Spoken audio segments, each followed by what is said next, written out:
Hello, my name's Brian. I work here at American Implement in the parts department. I've been here for 8 years now.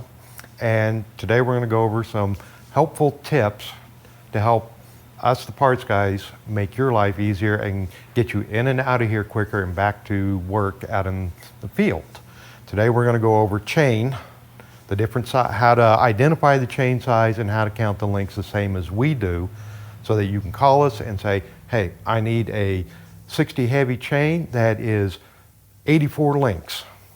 Well, then we know that. We can come back and have it cut and prepared and ready for you the moment you come in the door, minimizing your time in here.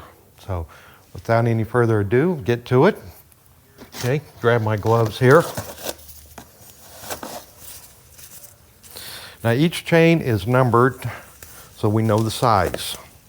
And some will take a little bit of looking to find it. Like on this one here, this is a 50 chain. This is right there, real easy to see. This one is. Now this is a 60 heavy chain. It's a little harder to see. You have to get it in the light just right.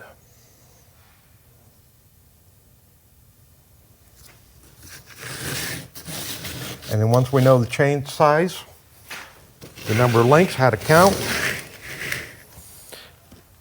is the way I found was the easiest thing is start with this piece right here.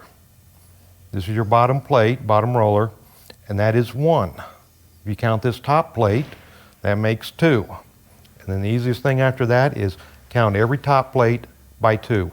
2, 4, 6, 8, 10, 12, 14, 16, 18, 20. And then however works for you to count from there, just count the rest out till you get to the end. You'll count the last one, count this one here. Make sure you add in a connector link. The broken link in there, make sure that is counted so that we can get a correct amount cut. All right, and that's simple as that. And then you can give us a call and tell us what you need. And if you have any questions about it, you're more than welcome to call us and we'll walk you through it.